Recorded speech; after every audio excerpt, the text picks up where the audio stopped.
সরকারি কর্মচারী থেকে শুরু করে বাকি প্রত্যেকটি মানুষ যে একসঙ্গে কাজ করতে হবে, আইন মেনে কাজ হবে, এটা কেউই ভাঙতে পারবেন না।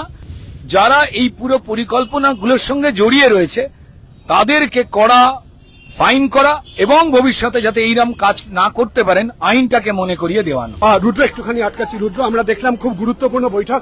রুদ্র, সেই জায়গায় গতকাল তুমি গিয়েছিলে হাওড়া মিউনিসিপ্যাল কর্পোরেশনে। আমরা প্রশ্ন করলাম যে কবে ভোট, তাহলে কি একেবারে ইঙ্গিত স্পষ্ট ভোট তাড়াতাড়ি হচ্ছে এবং হাওড়া মানুষ সুফল পাচ্ছে? এবং আমরা দেখতে পেয়েছি যে সেটা যে সম্মানীয় মুখ্যমন্ত্রী শুভেন্দু অধিকারী তিনি স্পষ্ট করেই সমগ্র মিডিয়ার সামনেই তিনি জানালেন যে ডিসেম্বরের মধ্যেই এই প্রক্রিয়া শেষ করতে চায়, বাকি যে নিয়ম পদ্ধতি সেগুলো মেনে। এবং এই দিনটার দিকেই তাকিয়েছিলেন সমস্ত হাওড়ার মানুষ, বিশেষ করে যেখানে 2018 সালের পর থেকে পুরো পরিষেবাটা বন্ধ করে দিয়ে মানুষের জীবন যন্ত্রণায় ফেলে দিয়েছিল পূর্বের সরকার। তো আজকে সম্মানীয় মুখ্যমন্ত্রী শুভেন্দু অধিকারী যে কথা বললেন তা হাওড়ার মানুষের যন্ত্রণাকে উপলব্ধি করে এবং আমাদের কর্পোরেশন সিস্টেম বা বাকি অন্যান্য কাজে যা যা দায়িত্ব সেগুলোকে মাথায় রেখে সবাই অত্যন্ত রকম আনন্দিত এবং খুশি। একটা বিষয়, ইতিমধ্যেই প্রচুর কন্ট্রাকচুয়াল কর্মী রয়েছেন হাওড়া পুরসভায় যাদের পার্মানেন্ট হওয়া নিয়ে একটা প্রশ্ন রয়েছে। এ ব্যাপারে কোনো ইঙ্গিত? গতকাল ইতিমধ্যে আমরা দেখেছি তুমি এসেছিলে, গুরুত্বপূর্ণ বৈঠক করেছিলে, অনেকক্ষণ ধরেছিলে।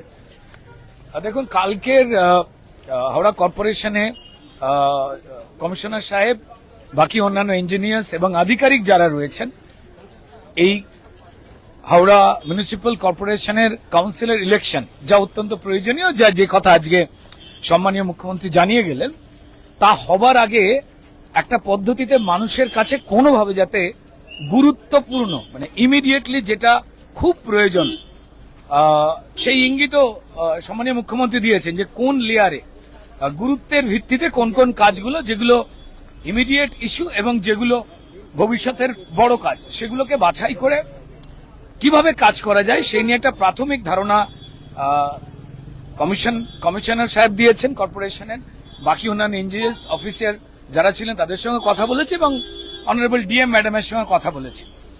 যেটা সব থেকে বড় আশার কথা, এই নতুন সরকার আসার পরে তারা প্রত্যেকেই আশাবাদী, সরকারি কর্মচারী থেকে শুরু করে বাকি প্রত্যেকটি মানুষ যে একসঙ্গে কাজ করতে হবে, এই সমস্যা আমাদের সবার, সবাই মিলে একসঙ্গে কাজ করতে হবে। এবং কার্যত আজকে খুব ইন্টারেস্টিং ওয়েতে সম্মানীয় মুখ্যমন্ত্রী এই সবাইকে জুড়ে নিয়ে একসঙ্গে যে কাজ করা এবং হাওড়া যে পরিকল্পিতভাবে তৈরি করা সমস্যা এর আগের সরকার করে গিয়েছিল, নিয়ম না মানা, আইন না মানা, মানুষকে যন্ত্রণা ফেলা, তার থেকে সুরাহার সুন্দর পথ তৈরি করে দিলেন এবং নির্দেশ দিলেন। রুদ্র, আমার শেষ প্রশ্ন থাকবে। আমার সঙ্গে প্রীতম রয়েছে। প্রীতম, হাওড়ার তুমি নিজে বিধায়ক তো বটেই এবং তারই সঙ্গে অবশ্যই করে এখানকার ভোটার, দীর্ঘদিন এখানে তুমি ছিলে।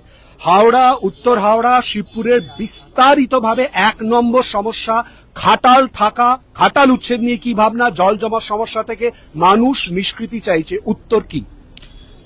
একদম স্পষ্ট উত্তর সেই জায়গাটা হচ্ছে যে কর্পোরেশন ইলেকশন নিয়ম মেনে হবার ঠিক আগের যে পরিবেশ সেখানে দ্রুততার ভিত্তিতে নিকাশি ব্যবস্থা এটা থেকে শুরু করে পরিচ্ছন্নতা, তার সঙ্গে সঙ্গে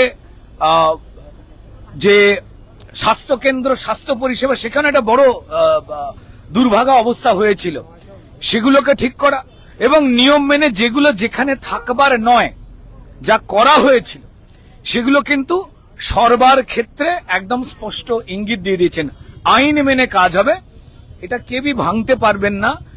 যে পদ্ধতি আগে একটা তৈরি করা হয়েছিল কাছের লোক এবং বেআইনি বাড়ি, এবং সেই ক্ষেত্রে একটা ভয়ঙ্কর ইন্টারেস্টিং দিক আমাদের সম্মানীয় মুখ্যমন্ত্রী বলে দিয়ে গেছে যে কড়া হাতে এগুলোর ক্ষেত্রে ব্যবস্থা। তবে হ্যাঁ, যে মানুষেরা যদি কোনো জায়গায় তারা আশ্রয় নিয়ে ফেলেন তাহলে সেই ক্ষেত্রে তাদের না, কারণ তাদের তো কোনো দোষ নেই, তাদেরকে যন্ত্রণায় না ফেলে যারা এই পুরো পরিকল্পনাগুলোর সঙ্গে জড়িয়ে রয়েছে তাদেরকে কড়া ফাইন করা এবং ভবিষ্যতে যাতে এইরকম কাজ না করতে পারেন আইনটাকে মনে করিয়ে দেওয়ানো। খাটাল উচ্ছেদ হবে? শেষ প্রশ্ন। হ্যাঁ না প্লিজ। সেই জায়গায় নিশ্চয়ই খাটাল উচ্ছেদ নিয়ে বিস্তারিত আলোচনার পরিবেশ কালকেই হবে। খলিল আহমেদ বাবুর সঙ্গে আমরা তিনজনে মিলে বসছি।